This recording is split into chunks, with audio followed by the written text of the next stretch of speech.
Sun Devil fans, to another episode of Echo from the Buttes. I'm your host, Tom Harden. With me, as always, my panel of Andrew Hazlett, Austin Bundy, and Aya Abdeen. And it's been a pretty busy week for Sun Devil Hoops. We're going to start off with the women's side today, and a couple of games to go back over. Women played against Cincinnati on the 24th and suffered a narrow defeat, 66-64. It was a pretty toughly played game. Unfortunately, just a little bit of a shortcoming. Had a little bit of foul trouble late that contributed to not being able to pull off the win. I want to kick this to you to start as our basketball expert.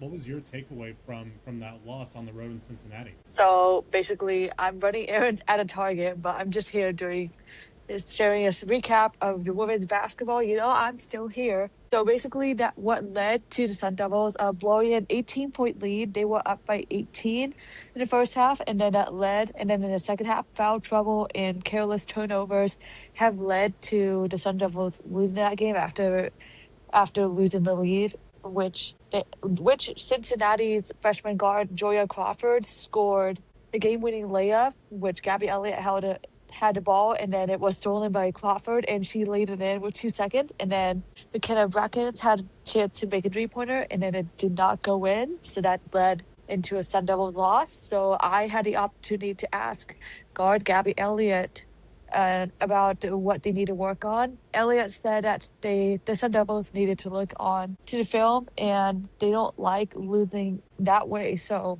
they have bounced back with a big win, like a big time win, which I would say it's one of the best wins of the season over Arizona.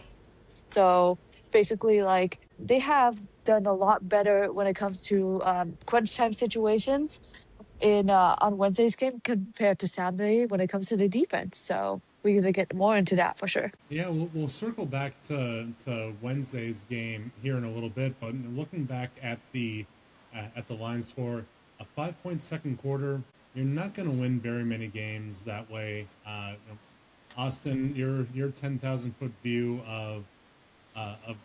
of Saturday at Cincinnati, this was a game that I don't want to go as far as to say it could have derailed like the good the great work that's been going on so far, but this was the kind of growing pains game, especially that you see under a new head coach. No matter all the all the hype and all the great things that Molly Miller has done so far, there's still going to be some adjustments. Austin, is that something that you saw with this game? Yeah, 100%. I mean, this was a momentum breaker. Like you said, this is not something that's going to completely topple everything that they're building, but it certainly is brings them to a skidding halt when you were in the middle of building something special. I don't think it's going to derail the season entirely. This is, like you said, growing pains. Next game up is going to be your prove it game, your rebound game. 5 points in the second quarter. You're not going to win many basketball games that way. I mean, you're going to have stinkers. You're going to have times where another team is going to figure you out and your adjustments just aren't doing anything. But the thing is, we all know Molly Miller is the type of coach where she learns from those mistakes. The reason she was hired was because she could make these types of adjustments. We know that she's the type of coach that can watch film and show her players like, hey, like this second quarter is never going to happen again. We're going to study this thing down to its bare bones, and we're going to make sure that this doesn't happen again. We're going to be prepared next time somebody figures out a scheme of ours and we have to make adjustments on the fly. We're going to know how to handle it going forward. Someone like Molly Miller, she's a great coach, but even the greatest of coaches have not seen it all. Even the greatest coaches can be beaten when they're handed an opponent that just figures them out. So I have confidence in them going forward. I mean, they did prove it in the next game, but it's one of these games where you put it in the rearview mirror, you keep moving forward, and then you just try to build momentum off of that. These are the types of games where I feel like Molly Miller should circle them on a big board in the locker room and make it mandatory for them to see those scores, to see the scoreboard every time they walk in, so that way they have motivation to never let something like that happen again, especially being up as many points as they were and having blown that lead. So it's you lose momentum, but you can always gain it back. So I have confidence that Molly Miller and the girls are gonna rebound long term here in the season. Andrew, when you look at the box score and you see Molly Washington's fouling out, and you see Heliosa Carrera and McKenna Brackens both with 4 fouls, is this a discipline issue that you're seeing with this team? It seems like every week we're talking about somebody's fouled out or there's significant foul trouble. Do you see that as a discipline issue in the games, or is this really just how the game does get played? I think it's a byproduct of being a more defensive team that the Sun Devils are. The Sun Devils aren't really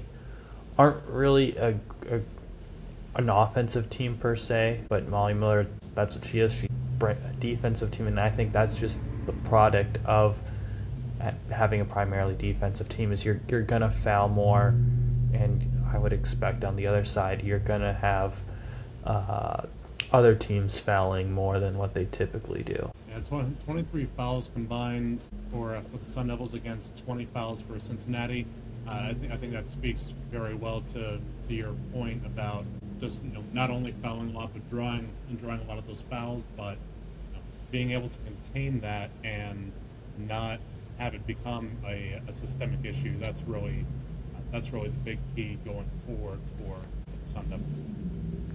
Yeah, and it's about do you foul less than your opponent at the end of the day, too? Because if you foul 6 or 7 times or whatever and have kind of a lower fouling game, that doesn't matter if your opponent fouls 3 or 4 times, and your opponent has more opportunities and probably scores more points from the charity stripe than you. You have to win games with a close to even chance at the charity stripe with your free throws. Absolutely, you hit that right on the head.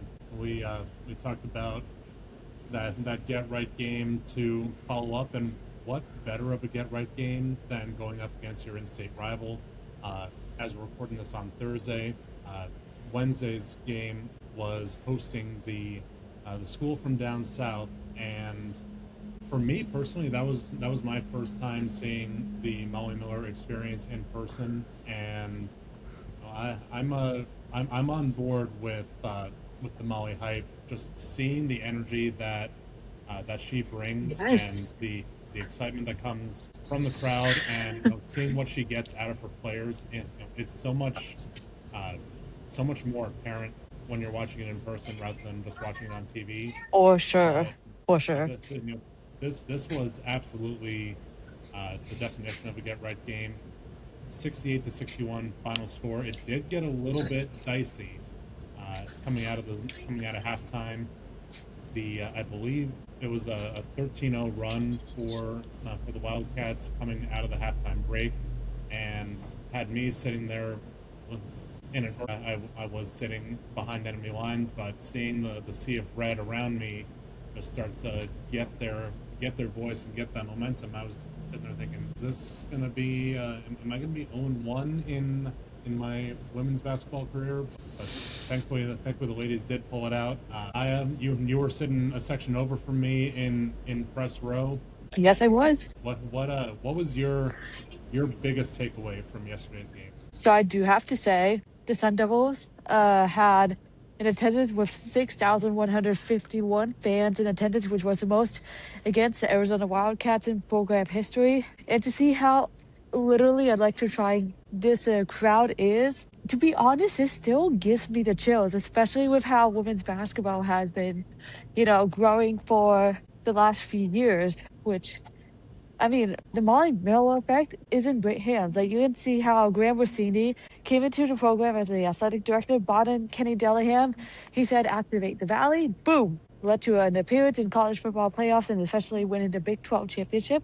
And now with the Sun Devils women's basketball, especially in their first season with Molly Miller, how they're in the bubble in the NCAA women's basketball tournament.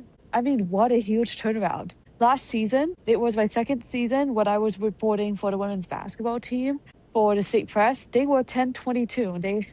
They struggled on like injuries and inconsistencies on the court. They parted ways with Natasha Adair. Respect to Natasha Adair. She is such a kind human being. And to bring in Molly Miller from GCU, that's a game changer right there. So I am really impressed with how the Sun Devils have turned around, especially the 10 great players they brought in, such as Gabby Elliott, who's been so consistent on both ends of the court, especially with sealing the deal with a steal and the free throws. And she led the Sun Devils in points in 20, and she had 2 steals, whether it was crucial, like I pointed out. And Marley Washington, when she drilled a 3-pointer, it got their crowd going. That timeout, basically the timeout that Molly Miller called, that basically changed everything. Their identity was known for their defense all season, and that's what they did in crunch time on Wednesday night. And you can see how Molly Miller dressed in the Sun Devils uniform, like white, and she had a Sun Devils, like the devil on the back. It's all sparkly. You can see it on her Instagram page. She was literally fired up. So there was a lot of hype surrounding this group for sure. And the future is bright, and it's just the beginning. Absolutely, an incredible amount of hype. And you mentioned it with Gabby Elliott leading the team in scoring. 4 of the 5 starters finished in double digits. Eliosa Carrera with a double-double. Austin, I want to kick this one to you. Seeing balanced scoring like that, I mean, that's really what you want to have out of a team. You don't want to have just one person carrying all the load. Exactly. I mean, you can see that across any team, across college basketball, men's, women's, even in the NBA. The whole point of building a roster, building a team, is you want your top scorers. You want somebody who's going to be that superstar. You want a couple of those. You want somebody who's going to be the point driver, someone who's going to be the person you go to in clutch time, the person you can rely on to take the bulk of defenders away so that the rest of the team can figure out where their specialties are. But you can't just have that one person be your sole source of offense and everybody else is kind of just there on the court. ASU has, like you said, that balanced scoring where it's not just going to be one person who's driving the basket or shooting threes every other possession to try and keep the team in a game. Everybody's got their role, and each of those roles can interconnects together in Molly Miller's scheme, and that's what's made them really difficult for a lot of these programs every time they play.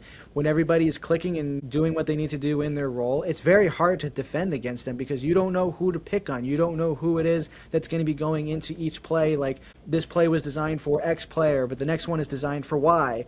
And at that point, it becomes very hard to set up a solid defensive scheme where anyone's going to key in on, okay, the ball's got to be coming around this side. They're going to pick and roll on this opposite side of the court. ASU's balanced scoring allows them to shoot and make baskets from all over the court, and it just becomes impossible for another defense to sit there and just know where it's going to come from. So the fact that a lot of people may look at box scores and say, okay, well, these players only had 14 points, 13 points, 12 points.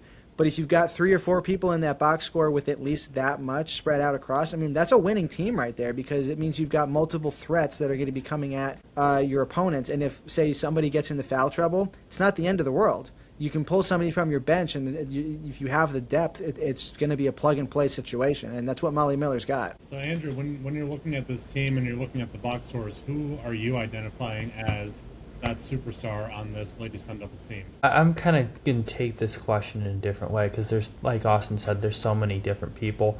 I think Marley Washnitz and Gabby Elliott are the 2 that come to mind.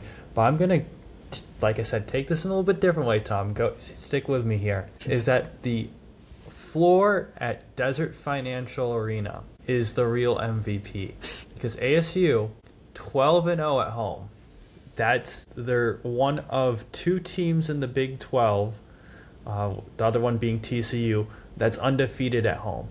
That's just really incredible with what Molly Miller has done in the first season. You see on the men's side that they've struggled at home, as Bobby Hurley has said, and to see the Valley activated for women's basketball, I would say, get that fan support, win games at home. That's kind of my MVP when looking at the overall season box score. Do we know if it's the same floor that they roll out each time, or do they have multiple sets of panels that they run out there? I don't know. Well, I hope it's not the same floor, because you got to kind of wonder what's going on for the men's side if they're playing on the same panels, and why Bobby can't get the same kind of Molly magic that we have on the women's side. But as we pivot over to the men's side, first we're gonna start on a little bit of a happier note for the men. Hosting Cincinnati on Saturday, and Cincinnati being one of the lower tier teams in the Big 12, this was a game that the Sun Devil men needed, coming away with the 82-68 win, and got forced a foul out by one of Cincinnati's starters. But Mo Odom, what else can we say about him aside from, I think if you're talking about the floor being the MVP for the women's side, I'm gonna go out on a very strong limb here and say that Mo Odom is that superstar for the men's side. Is Mo Odom a senior? I believe so. Let's see. Because if he's got at least one more year of eligibility in him, if he's not a red shirt, or if he's not going to graduate out or anything, Mo Odom is doing wonders for his transfer portal stock. Well, he's a senior. Yep, he is a senior. Looking at. All right. Well, I don't know if is he a redshirt senior, or is he what is it? He's a true senior. No redshirt. True senior. So he could theoretically argue for an extra year, or has he played all of his eligibility out? With the way the NCAA has granted some. With the way the NCAA has granted some extra eligibility years to some people, I wouldn't rule anything out at this point, because I don't know his injury history. The rules seem to be changing frequently to me. Well, looking at his career stats, he has appeared in 30 or more games in his prior 3 seasons, increasing his starter load. So just on the surface, I think any petition for an extra year of eligibility might be unsuccessful. But like Andrew said, we never really know with how our favorite athletic governing body makes their decisions. But he was far and away the MVP of Saturday's game against Cincinnati, and in my mind, 33 points, including 6 of 11 from 3-point, 5 rebounds, 8 assists. What can't he do? I want you guys to tell me that. What can't he do? Win a game single-handedly? Play center. I think we'd need basically stay consistent on both ends of the court for sure. I think for him to play center, we'd need to take some of Diop's legs and give them to him. I think even I'm taller than Odom, if anything, by half an inch. Guard you. That's what we're known for. The guard you days are back. But it was a nice, refreshing bounce back win. As you're more in tune with basketball certainly than I am. What did you take away from the men's side against Cincinnati? There's not a lot, but to see how the Sun Devils continues to lose games when they're so close to winning, which is like basically a disappointment. You can see how frustrated Bobby Hurley was at a home game the other day against Colorado. I mean, he doesn't deserve to go out like this, but in order to excuse my driving, I apologize. In order for the Sun Devils to get back to where they want to be, it starts with the coaching. And I could see them moving on from Bobby Hurley if they continue to lose in the way they've been wanting, in the way they basically try to play hard, but I could see that as a possibility for sure. Well, from the highs of the win over Cincinnati to the lows, it was another case of the Bobbies in Orlando. Arizona State had a lead late. Arizona State actually had quite a big lead. I think it was a double-digit lead, 13 points, I believe, and just fell apart at the end. I can't think of any way to put it less bluntly than that, but just were unable to pull off the win, losing 79-76 on the road. To me, it was more of what we've gotten accustomed to seeing out of a Bobby Hurley coached team, just the inability to play a complete game, play a full 40 minutes. And we talk about Mo Odom on one side, what he how much of a superstar he is, but then the next game fouling out, Pick Johnson in foul trouble with 4 fouls. It's there's you kind of want to see a little bit of ebb and flow to a team, but this is beyond peaks and valleys to me. This is canyons that they're descending down into. Austin, I see you nodding. You can go ahead and give me your take on that. I mean, I'm with you there. I'm getting a little tired of getting the halftime alerts with ASU winning, and then about an hour later getting the alert that they lost. So I think just from the fan perspective, it's frustrating.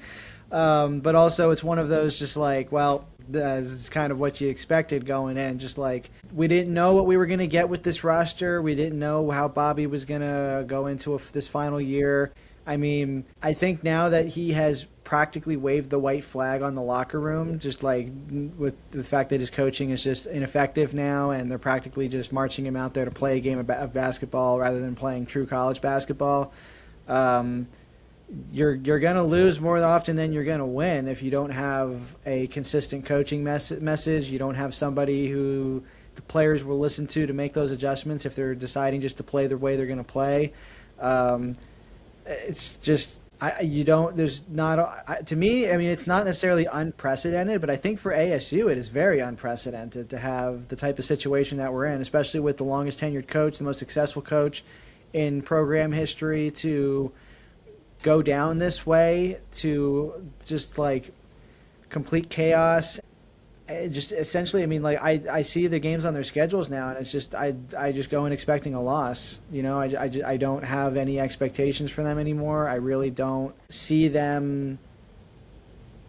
I can't say they're not going to win another game the rest of the way, but I look at the schedule and I'm just like, I would not be shocked if they lost every game remaining on their schedule. And now we have another Territorial Cup Series game coming up this weekend, and we're all sitting here like, is Bobby going to make it out of the building still employed? So, I mean, I can't think of another time when we were this I don't know, destitute about a coach since Herm Edwards was fired on the field way back against Eastern Michigan. Yeah, we certainly haven't had this situation that I can recall in basketball. But Andrew, I'm gonna give you a little hypothetical here.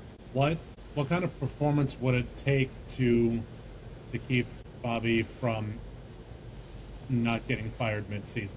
I mean, I feel like the signs are all there. I think we're short of open revolt from the fan base. What kind of performance do you think he is capable of putting up on Saturday that would give him a stay of execution?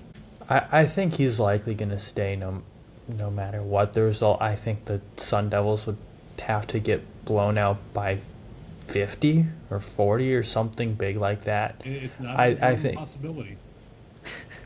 It's not out of the realm of possibility. They lost by 30 to who was it, like a week and a half ago? I just don't. I don't think at this point it's necessarily worth firing Hurley if for what I see this team as. I don't see the replacement for Bobby Hurley on this coaching staff. I don't. With that being said, I don't think there's a need to fire him to see what ASU has in one of their assistants. Yes, Hurley probably is going to have to go at the end of the year, and if he doesn't, we might get that open revolt among the fans like you mentioned, Tom. But at this point, the goal for Bobby is just not to say something stupid to the media at this point. Again, we already had that moment. That's a pretty tall ask. And if you remember, a year ago this weekend was the infamous pulling the team from the floor without shaking hands. I would not be shocked if something similar to that happened.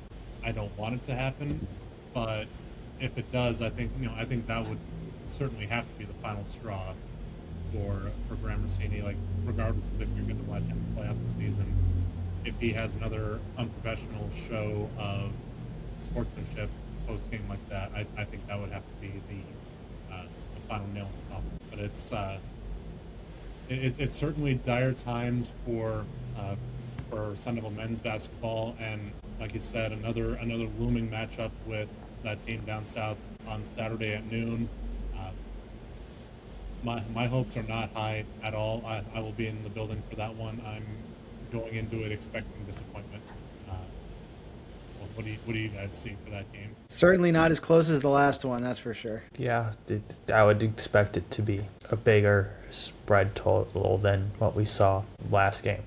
I'd like to think optimistic, but at this point, it's not gonna happen. The more and more I've watched of this team this season, just getting my hopes up, especially after the non-conference slate, and knowing what has historically happened in conference play, it's still no less crushing than everything going on here. But we who knows? We could be pleasantly surprised, but I'm not going into it with incredibly high hopes. But Saturday will be the story, and we will certainly have more for you all throughout the weekend on Devils in Detail, and again back here on Echo from the Buttes as we recap the basketball weekend. We're going to pivot over to hockey now, and Andrew, you were in the building with me for the Sun Devil series against North Dakota, and I don't think this series was really an unmitigated disaster, with North Dakota being being a very highly ranked team in the top four in the nation. But the damage that this does in the conference standings, and with only 10 games remaining, as I put out on Devils in Detail this morning, the clock is ticking for the Sun Devils on this season, just to be able to secure their spot in the conference tournament. I think they'll still be able to do that. ASU does play Colorado College and St. Cloud State, two bottom 5 teams in the NCHC, coming up, and Omaha as well. Those are games where you're going to have to take advantage of those 6. Probably winning 4 of those 6 if you want to make the tournament, maybe 3. I don't know how everything's going to shake out. And then you've got those 2 juggernauts in Western Michigan and Denver, who are going to be tough on the road too. So you're at best you take one of those games, to be honest. So you have to win 4 or 5 for me to feel comfortable to make the tournament, which I think they will, and they should do it. They have the talent to do it. Yes, I know Jack Beck and Colin Potter are out for the season, two guys that are top 6 forwards, but you still should be able to beat Colorado College at the end of the day. That's what they've got next weekend, or this weekend, which a split should be the minimum. In my mind, with Colorado College being in 9th place out of the 9 teams in the NCHC, the Sun Devils have to take both games, or at least get a minimum 5 out of 6 points in the standings, because with the bottom 5 in the conference as closely bunched up as they are, only 2 points separate 5th place from 9th place. There is an incredible amount of opportunity for somebody to fall out, and thankfully, unlike last season, the Sun Devils do not have a bye in the final week of the regular season for the NCHC, so they're not going to be the ones holding the hat and hoping to still have a chair at when it's all said and done. But this is exactly the kind of series that the Sun Devils have to take full advantage and gain at least 5 points in the standings. Austin, you're watching from afar and seeing all this unfold. Am I right in my urgency and my sky is falling, or does Andrew have the right take of the more measured thought to it? With 10 games left, I am inclined to believe they can squeak into the tournament. I don't see this team finishing in last place. However, with that being said, I'm willing to call it at this point that the North Dakota sweep was the nail in the coffin for their season progressing anywhere past the end of the regular season. I am not yet convinced that this team can win a postseason game. And that's not really, I'd say, just a fault of their. I don't see it as just like a fault of the team. It's just the circumstances, the injuries. Like, it's really hard to win games when you're losing a lot of your stars, when you're losing a lot of your scoring power. And they're doing the best they can. Like, I mean, they were up multiple goals in that second game against North Dakota, against the goalie. We didn't expect them to really dent as much. And just, I mean, North Dakota's a really good team. They saw the chink in the armor late, and they exposed it, and they got away. They escaped with that win that they really should not have escaped with. So I'm not willing to say that this team is not going to make the postseason, but I am willing to say right now this team will not win a postseason game. And Coach Powers said it during his postgame comments about just how deep North Dakota is, and while at the same time, talking about his own team's depth. And while I'm inclined to believe with him that on paper the depth is good enough, but the execution just hasn't exactly been there for me. Andrew, are you seeing anything different from me as far as execution on the ice from the roster that Coach Powers has assembled? Yeah, I agree that the depth is good, but yeah, it's execution of the defense, the defensemen. They've been, I'm just gonna say it, kind of terrible all year. Because I'm going to look at the 7 defensemen that they've played recently. Lincoln Keen's been out. We haven't seen much of him. And Zemlak has long left the team. So that's how we get to the 7. Justin Kipke, great on the offensive side. I would say his defensive prowess is very iffy. Richard Barron, I thought he was not very good at the beginning of the year. I think he's been better. I think he's taken steps in the right direction, but he's still, I think, a weak link. The other left side defenseman is Brazen Bozer, who's, I think, a solid defenseman. I think he's ideally your second pair left side defenseman. I think he doesn't exemplify anything to me that makes him great. I just see him as very good. Over on the right side, they've been playing Tucker Ness as the 7th defenseman. He's very great at hitting people, which is awesome. He doesn't have much. He doesn't have much outside of that. Yes, he has scored the 2 goals, but those were a couple good goals. But other than that, his offensive game's okay. He's just okay. Sam Court, I think is an underrated guy. I think he's about that Brazen Bozer level, but he's on the third pair. Anthony Dowd, he's a guy that I just don't see why he gets playing time, period. He's a guy who I see often falling on the ice, just getting out physicaled by every... I have no complaints about Joel Shelberg. He's grown this season, and he's a player that's improved. With this defensive core, for me, it's not enough to win sufficient games at this point, and I think that's why they've lost. It's just not enough defense of elder statesmen. Anthony Dowd's a junior, Tucker Ness is a senior. Other than that, it's all freshmen and sophomores. It's very young. It could get better and develop through the next few years. The expectation should be that it does, but that's was something that struggled with me. And on the forward side is that I see a lot of talent, or a lot of depth. I just don't see a lot of top end talent. I feel that the outside the whoever you want to put now with Shimmick and Lucius. I think it's going to be. I feel that for the most part going forward. Yeah, Kyle Smolin, Sean you can put whoever there. But the other 9 are all very good, but there isn't, to me, a clear second line and say, oh, these guys are just a step off. I think from that top line to your next 3 lines, there's kind of a huge gap in guys that are a lot of young guys. On, like I said, on the defensive side, you've got that big boys line of Alfano, Morel, and Powell, that's two freshmen and a sophomore in particular. I think that line's going to step up in the future, but there isn't anyone outside of that first line that I can look to. Oh, they're going to score 2, 3, 4 goals a game potentially as a line. I just don't see that consistency or talent outside that top line at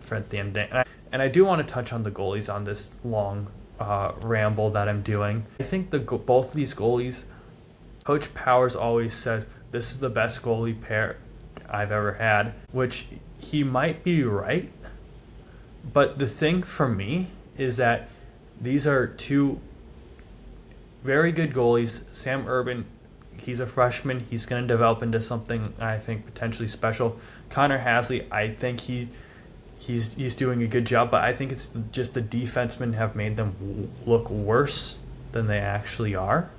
And my final point with this is that, yes, these are two very good goalies, but for me personally, I'd rather have one Joey Decord type level and then throw 2 Chase Hams back behind him than what we have now in a Urban Hasley Ham type. That's just me. Powers has obviously gone the different route, but that's how I would construct a team, as a guy who doesn't know anything about constructing a college hockey roster besides what he sees from watching games. So take that with a grain of salt. Well, what I see Coach Powers attempting to do with the goaltenders, and I don't discredit him for this. I think he saw what Western Michigan did last year with Hampton Slukinski and Cameron Rowe on the way to the national championship. Once Slukinski got his feet under him as a freshman, essentially from the beginning of January on last year, Western Michigan head coach Pat Ferschweiler was able to go to each of his guys and say, okay, you've got the net Friday, you've got the net Saturday. That's how it's going to be for the rest of the season. Ultimately, he did ride the hot hand in Slukinski going through the NCHC tournament and then onto the national championship run. But I think that is what Coach Powers is attempting to emulate, because he sees that he's got 2 very solid goaltenders in their own right. He wants to be able to mold into that tandem where you can have one goalie each have their own set night and be able to take one game every weekend. But Andrew, you brought the point up about the defense in front of them, and you got to have solid defense in front of you for goalies to be at their full potential. I saw multiple instances last weekend where the net front defense was subpar at best, and North Dakota skaters were able to just float in behind the defense and be wide open and ready for tap in goals. And it's not sound. It's really unsound performance when it breaks down. You're not. You don't have your defense is not giving the goaltenders the best opportunity for success, and when you're not creating traffic in the lanes when you're on defense, your goalies are going to wear out, and they're just going to get couple of shots, as we saw on Saturday night. But yeah, sorry, go ahead, Andrew. Yeah, and Coach Powers kind of talked about how the Penn State series was that and the Nodak series were the 2 biggest home series this season for ASU. In both those games, or both those series, ASU's goalies got peppered with a bunch of shots. I believe, if memory serves me correctly, both those Penn State games were over 40 shots against from the Nittany Lions, and I believe both. If not, I know Saturday's was, but both North Dakota games were over 40 shots, if memory serves me correctly, too. So actually on Friday night, the Sun Devils did manage to outshoot North Dakota 34-33, but it was, you're absolutely right, it was Saturday's game that was That was a much more drastic shot difference. North Dakota put up 45 shots against Samuel Urban, while the Sun Devils only generated 21 shots on net against Jan Spunar. Yeah. And The point still stands. Go ahead, Andrew. The point still stands is that the defense is young and they need to grow. That's what I'm looking at next season, is that you have to... I'd potentially look into getting like an elder statesman in from the portal, because you look at the roster, you're going to lose Tucker Ness for sure. I don't know who else is going to leave in the portal. So that's one spot you're going to have to fill. In the defensive core, I don't know how many freshmen you're going to get. But I do want to bring in an elder statesman to help that defensive room, because Sam Court, Joel Shelberg, Brazen Bozer are all going to be juniors if they stay. And then Anthony Dowd's going to be a senior. I'd like to get another senior defenseman, just to help those guys out, because I think some of these guys are getting it put into too high of a roles, and you're saying, okay, you have to succeed, when they're, at least at this point, not built for it yet. Yeah, absolutely, and it's when you're looking at broad strokes for the weekend as a whole. My biggest takeaway was on the offensive side. I really saw just a regression from the ability to generate pressure in front of goaltenders. And I think that the perfect opportunity to have done so was on Friday night, going up against former Sun Devil Gibson Homer. But when you're only getting 21 shots on net, settling for a lot of play from the perimeter, certainly on Saturday, there was one sequence sticks out of my mind where Sean McGurn had an opportunity to get a shot on net from the slot between the faceoff dots, and it may have been an easy save for Spunar, but simply the action of getting the puck on net and creating opportunities for your team, rather than making the extra 4 or 5 passes that we've seen the Sun Devils pivot back to, is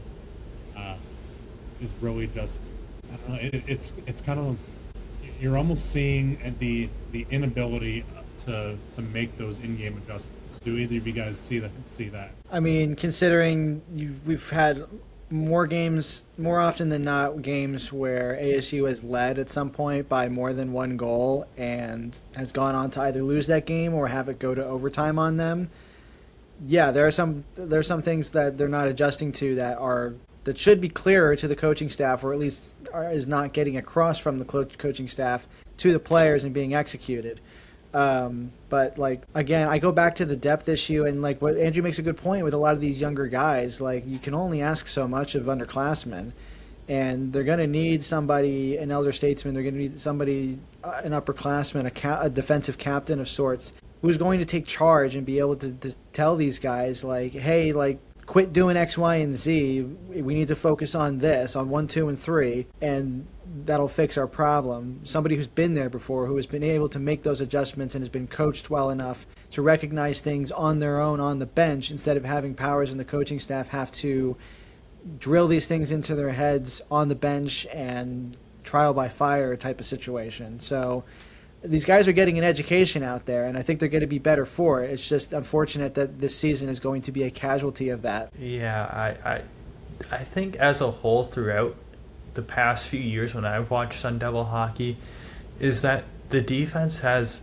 been a general good thing from the Sun Devils play. You had guys last year, Ty Murchison, Noah Beck, guys that could just flat out play. Beck was always a threat to score every game. It seems like he'd always be doing something. Ty Murchison was just your pure enforcer type guy, ready to just block shots, do whatever it took to win defensive possessions. And I don't really see either of those players on this year's team. I see like a miniature version, but I don't see that level of players this season.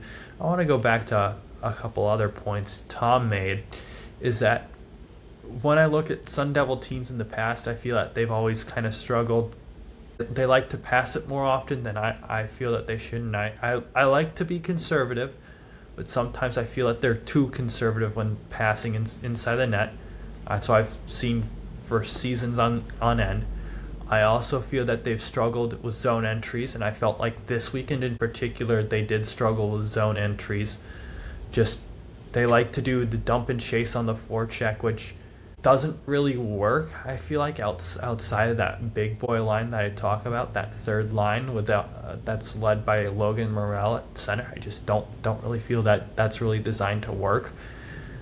And then I also feel that they historically have played too much along the boards, and I see that this year. I just wonder whatever Coach Powers and the staff is trying to get to the players isn't working enough, because I see this year after year after year, and I say, oh, that to me is a weak point. I don't know if you see the same, Tom or Austin.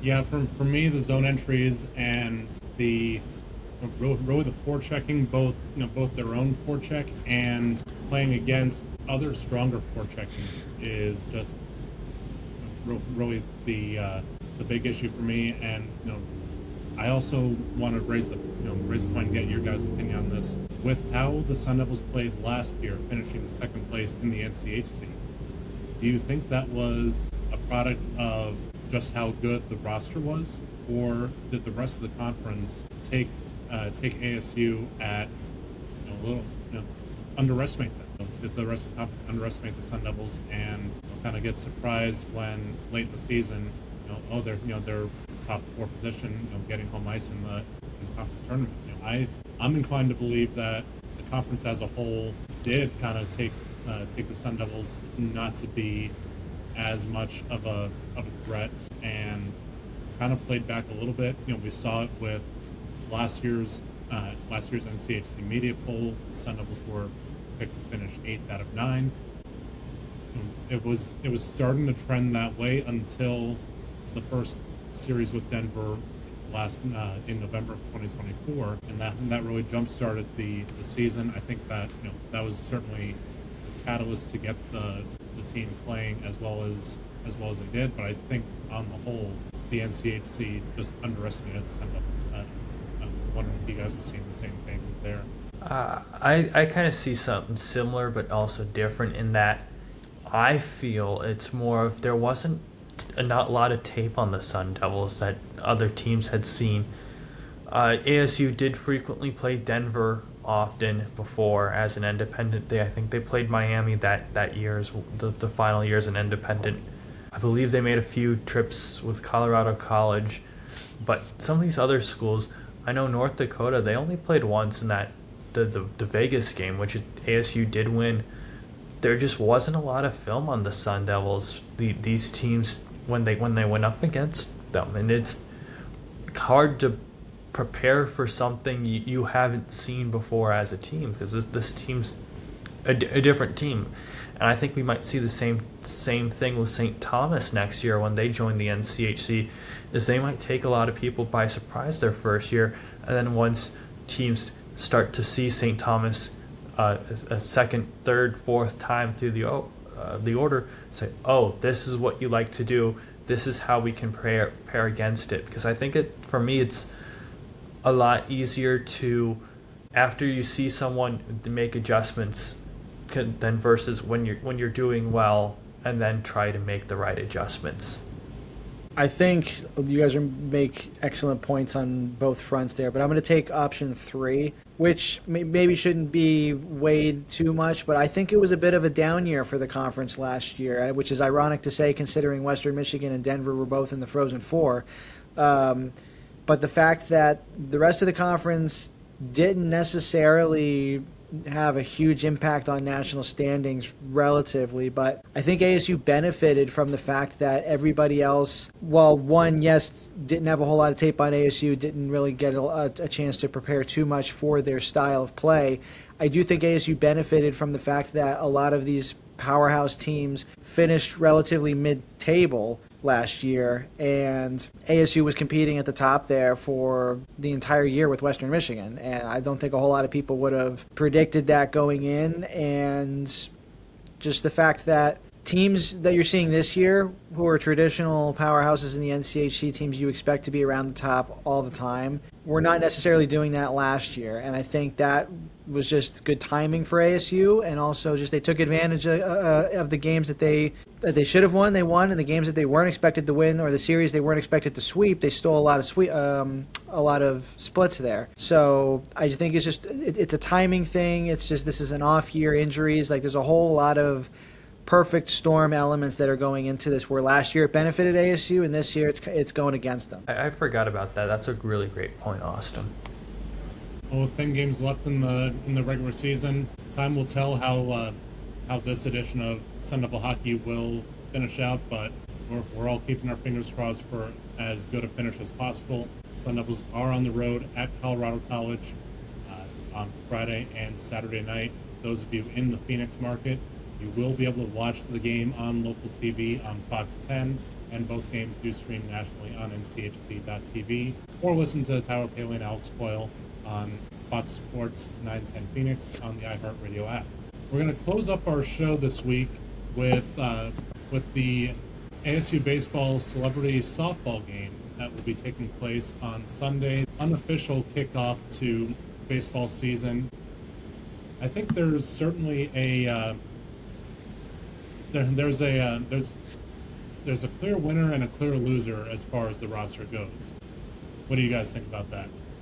Before we get too close, too in depth. Well, one of them's got Cam Scatterbo and the other doesn't. So I think there's your line of demarcation. But I mean, if you're going to go based off of just recognizable names and star power on each team, I mean, Team Arizona State, you're leading off with Spencer Torkelson. I mean, automatic base hit there. Cam Scatterbo, Ryan Burr, Jake Sheffield, Michael Benjamin, Chip Gossowich, Mickey Mitchell, Kyle Williams, the OG Kyle Williams, Amber Freeman, Laura Bradley, Blake Stauffer, McKenna Marsh, Justin Polnow, and Zach Lind. I mean, that's a pretty stacked team compared to Team Sun Devils, which has Dallas Escobedo, Aaron Simpson, JJ Van Neal, the GOAT, Jeff Larish, Rudy Burgess, Jake Borup, Kyle Williams 2.0, Mike Jones, Kyle Dodd, Brianna Peterson, Kyle Luckham, Doug Shutt,